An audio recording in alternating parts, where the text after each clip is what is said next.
This is Reform in the Roaring Twenties Objective 3 about the laissez-faire policies of the Roaring Twenties Republicans and how it affected the economy. Now, we're doing this one in two parts. The first part is about Harding and Coolidge and how their policies of laissez-faire, or in other words, keeping their hands off the economy and letting business just do what it does, developed one of the most prosperous decades in American history. In the second part, in the next video, we'll be talking about how this also inadvertently led to the stock market crash of 1929 as well. Now, if you remember from the last objective, Warren Harding got elected president in 1920 after Woodrow Wilson had finished out his 2 terms. Now, if you take a look at letter A on the outline, you'll notice here that Harding is in a little bit over his head in terms of being president. Now, there's nothing wrong with him as a person. He seems like a kind guy, or did seem like a kind guy, and he's, as it says there, one of the most well-liked men of his generation. He had good intentions. He liked people. He would shake their hands, slap their back, ask them how they're doing. All in all, he was a really, really good guy who was just in over his head. The main problem is that he was, for all of his good intentions, he did not have a strong will to say no to people, and he knew that he was kind of moderate in terms of his intellect. He wasn't an overly intelligent guy. When it came to being president, he often remarked about how the job was too difficult for him and how he was in so far over his head, and that he really was hoping he wouldn't have to do it again after 1924. Well, he had a group of friends that he had brought into the White House with him, and they were known, and you can see this in A2, circle this and write this definition down, please. They were known as the Ohio Gang, and they're all his old friends from Ohio. Basically, they took advantage of him, and as a result, a lot of the progressive reforms that Roosevelt and Taft and Woodrow Wilson had all passed get basically undone as the government goes back into a level of corruption. Roosevelt, Wilson, and Taft had gotten the government away from that to a degree, but it all kind of falls back into old habits under the Harding administration. For the most part, Harding had surrounded himself with pretty good people. I mean, not everybody's a crook, but he had some notable people in his administration that probably shouldn't have been there. Take a look at A3, letter A. The first guy is Harry Daugherty.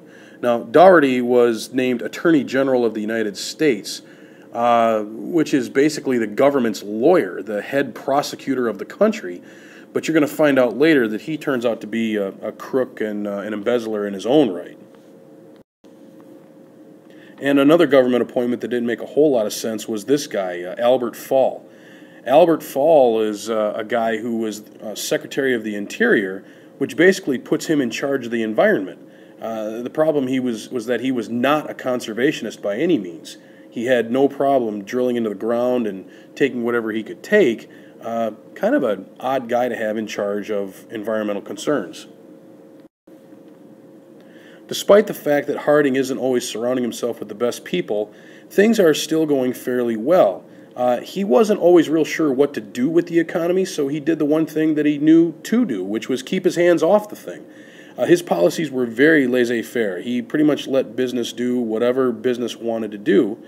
Any government controls that existed during World War I were gone. If there were antitrust laws, they were kind of ignored or worked around. Business basically did whatever they wanted to do. Take a look at B1D there. The Ford-McCumber tariff was one of 32 tariff increases that Harding had passed and signed into law in order to give big business a little more protection and the right to and the ability to do whatever it is they wanted to do. In that sense, Harding was the perfect president for the time because the economy was going great. We were mass-producing automobiles, we were mass-producing radios, all sorts of kitchen appliances. Electronic durable goods were going through the roof, the light bulb was affordable, and we were selling these new things not to just ourselves, but to Europe as well. So there was a huge demand across the board, and everybody was working. Why not just keep your hands off it and let it do what it does? That's basically what Harding did. In other areas of his administration, though, things weren't going quite as well.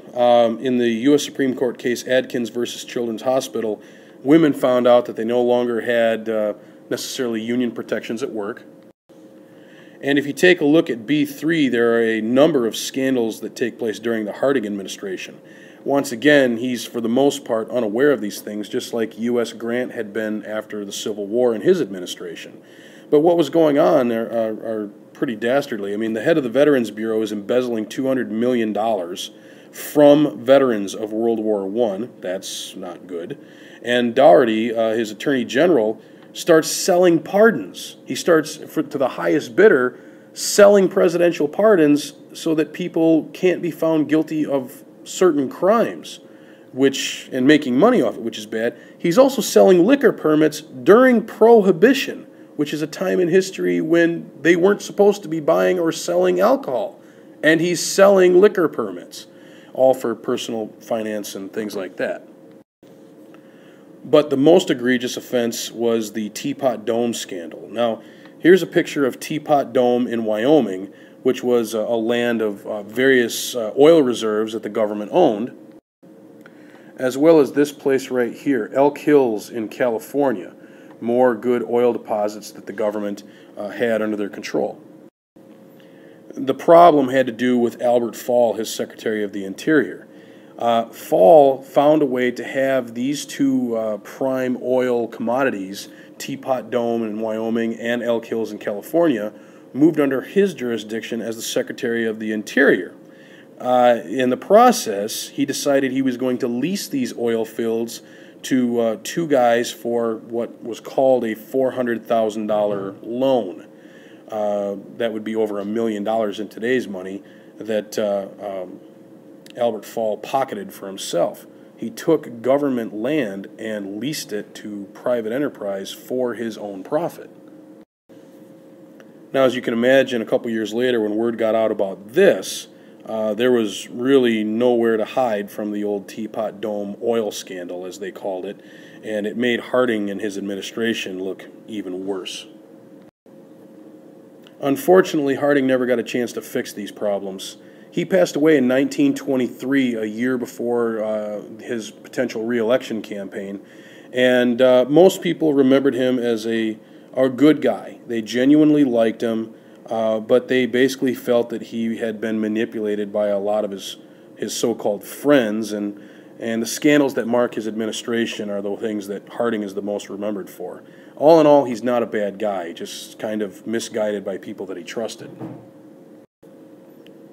And with that, his vice president, Calvin Coolidge, takes over. Now, Coolidge was kind of a refreshing change of pace because basically people wanted someone who was honest, and they found that with the son of a Presbyterian minister named Calvin Coolidge, who had taken the oath of office, by the way, on the family Bible at his dad's farm in Vermont. You can't get much more humble and traditional and moral than that. Now, the Coolidge approach to governing was basically the same as Harding's. Just keep your hands off it as much as you possibly can. He was a little smarter than Harding was. He was definitely honest. He was definitely moral. But he had a distinct view that industry could drive the country. And he was very big on the idea of just letting the market do what the market is going to do, possibly more so than any president in history. And again, since the economy was going so well, he's really the perfect president for the time with this. Now, if you take a look at C2 and go down that list there, part of his policy is to reduce taxes, which is good. He just felt that that encouraged a lot of freedom of spending, and he let business also do pretty much whatever they wanted to do with very few regulations. He's known as one of the best presidents we've had almost by doing nothing because he oversaw one of the three most prosperous decades in American history, along with the 50s and the 90s. But again, if you let things climb too fast, when they turn around, the results could be disastrous. It was also good for Silent Cal, as they referred to him, that he didn't have to do a lot of public speaking or fix a lot of problems because he was pretty shy and not a very good public speaker. In private, he was pretty witty, so they say, and had a good sense of humor. And here's something I think is kind of noteworthy. He used to get his exercise on a mechanical horse that he had installed in the White House. So he could have a little fun here and there, I guess you could say. Bottom line here is that Cal doesn't need to say much. He actually hated being in front of crowds, but with no real problems to solve, everybody's feeling pretty good. The nation is experiencing one of its best decades ever. People are generally enjoying life. And for the most part, the whole decade is one big party. Kind of think along the lines of The Great Gatsby. Really, during his administration, the only thing that he had to do was veto a bill called the Mcnary Hagan bill from 1924 to 1928. It was a long process, but it was designed to let the government buy up surplus crops and then sell them. The idea was that if you have a surplus of anything, the value of it goes down. Well, if you eliminate the surplus, then grain can stay in high demand, and the farmers can charge decent prices for it then. That's just standard law of supply. During World War I, grain had been in a lot of high demand, so farmers had gone into debt, buying more land, getting more equipment, things like that. But after World War I was over, Europe was starting to rebuild. Grain becomes in less demand as they're growing their own over there. So farmers have no choice. With the surplus of crops, they have to bring prices back down, which makes their debts hard to pay off. Now, Coolidge decides he's going to veto this bill primarily because, and this is not in the outline, so write this down, because to buy up the surplus would have needed a tax on the farmers. Coolidge didn't agree to tax the farmers just to pay for their surplus. He thought it was unfair to them, so he vetoes the bill. Okay, that's basically it.